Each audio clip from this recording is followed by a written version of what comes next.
ಪ್ರತಿ ವರ್ಷದಂತೆ ಈ ವರ್ಷವೂ ಕೇರಳದ ಪಟ್ಟಣಂತಿಟ್ಟ ಜಿಲ್ಲೆಯ ಶಬರಿಮಲೆಯಲ್ಲಿ ಮಕರ ಜ್ಯೋತಿಯ ದರ್ಶನ ಆಗಿದೆ. ಇದನ್ನ ಸಹಸ್ರಾರು ಭಕ್ತರು ಕಣ್ತುಂಬಿಕೊಂಡು ಪುನೀತರಾಗಿದ್ದಾರೆ. ಇದರ ರಿಪೋರ್ಟ್ ಇಲ್ಲಿದೆ. ಶಬರಿಮಲೆಯಲ್ಲಿ ಮಕರ ಜ್ಯೋತಿ ದರ್ಶನ, 3 ಬಾರಿ ಮಿನುಗಿ ಮರೆಯಾದ ದಿವ್ಯ ಜ್ಯೋತಿ. ಪೊನ್ನಂಬಲಮೇಡು ಬೆಟ್ಟದಲ್ಲಿ ಬೆಳಗಿದ ಭವ್ಯ ದೀಪ, ಅದ್ಭುತ ಕ್ಷಣಕ್ಕೆ ಸಾಕ್ಷಿಯಾದ ಕೋಟ್ಯಂತರ ಭಕ್ತರು. ಪ್ರತಿ ವರ್ಷದಂತೆ ಈ ವರ್ಷವೂ ಶಬರಿಮಲೆ ಅಯ್ಯಪ್ಪ ಸನ್ನಿಧಾನದಲ್ಲಿ ಮಕರ ಜ್ಯೋತಿಯ ದರ್ಶನವಾಗಿದೆ.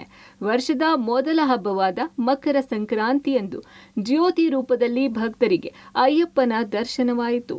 ಪೊನ್ನಂಬಲಮೇಡು ಬೆಟ್ಟದಲ್ಲಿ ಬೆಳಗಿದ ಮಕರ ಜ್ಯೋತಿಯನ್ನ ಲಕ್ಷಾಂತರ ಭಕ್ತರು ಕಣ್ತುಂಬಿಕೊಂಡು ಪುನೀತರಾದರು.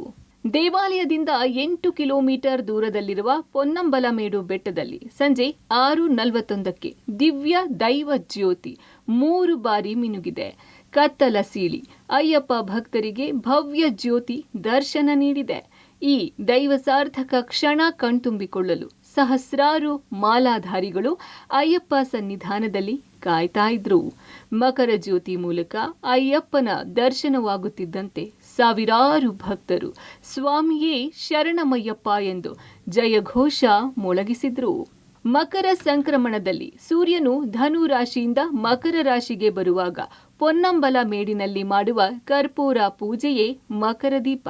ಇನ್ನು ಇದಕ್ಕೂ ಮುನ್ನ ಅಯ್ಯಪ್ಪ ಸ್ವಾಮಿಯ ಸನ್ನಿಧಿಯಲ್ಲಿ ಮಕರ ಸಂಕ್ರಾಂತಿ ಹಬ್ಬದ ಪ್ರಯುಕ್ತ ವಿಶೇಷ ಪೂಜೆ ಪುನಸ್ಕಾರಗಳು ನೆರವೇರಿದವು.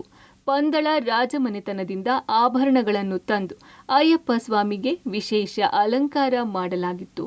ಇದೇ ಸಂದರ್ಭದಲ್ಲಿ ಮಹಾಮಂಗಳಾರತಿ ವೇಳೆಗೆ ಜ್ಯೋತಿ ರೂಪದಲ್ಲಿ ಅಯ್ಯಪ್ಪ ಸ್ವಾಮಿ ಕಾಣಿಸಿಕೊಂಡಿದ್ದಾರೆ. ಒಟ್ನಲ್ಲಿ ಪ್ರತಿ ವರ್ಷದಂತೆ ಪೊನ್ನಂಬಲಮೇಡು ಬೆಟ್ಟದಲ್ಲಿ 3 ಬಾರಿ ದೈವ ಜ್ಯೋತಿ ಮಿಂಚಿ ಮರೆಯಾಯಿತು. ಮಕರ ಜ್ಯೋತಿ ಮೂಲಕ ಅಯ್ಯಪ್ಪನ ದರ್ಶನ ಮಾಡಿ ಭಕ್ತರು ಪುನೀತರಾದರು. News desk, public TV.